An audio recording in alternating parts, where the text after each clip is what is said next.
There was an enormous amount of research being done on early childhood, and particularly on the first 3 years of life.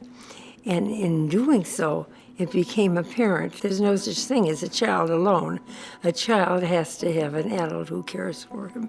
It became very clear to me that if we wanted to really help children develop well from birth, we had to work with their families. Every family needed a support system, and in our society we were not providing that. And we needed to provide that.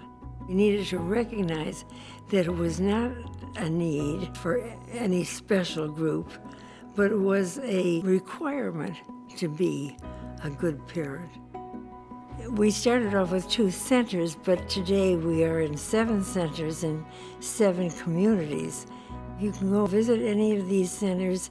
They look different because they honestly reflect the community in which they're located, and they reflect the culture of that community.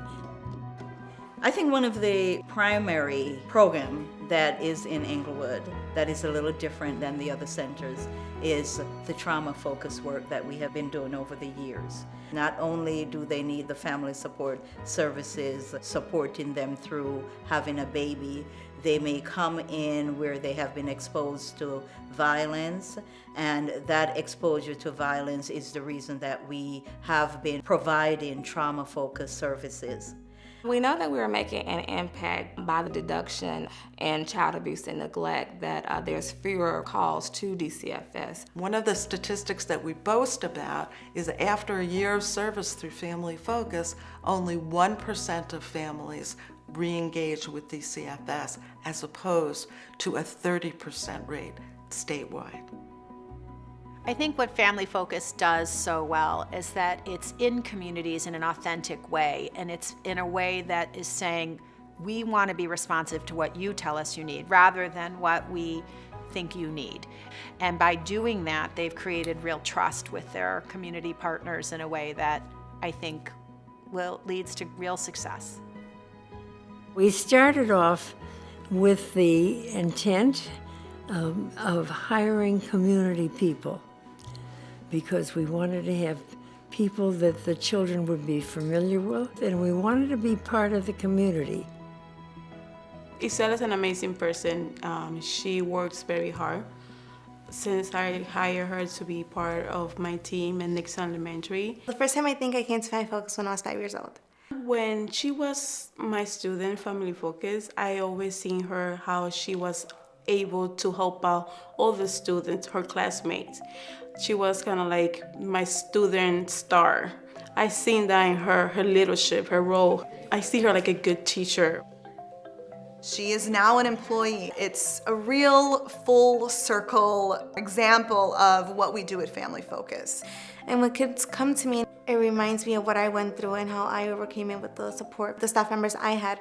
And it's like, I get to be that role model to them. I get to be that staff member to them, and I get to tell them it's gonna be okay. You're gonna get through this. I'm here. We're here for you.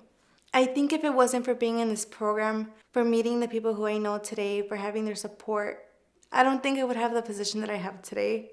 Family Focus has helped me a lot.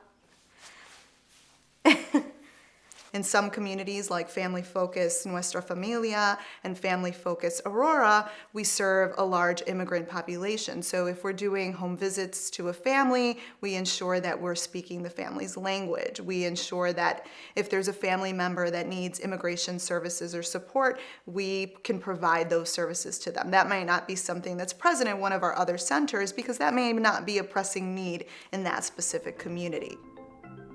I think we really have to work on public policy that recognizes that every community needs to have a family support center, like they have a park, like they have a library, like they have a recreational center. They need to have a family support center.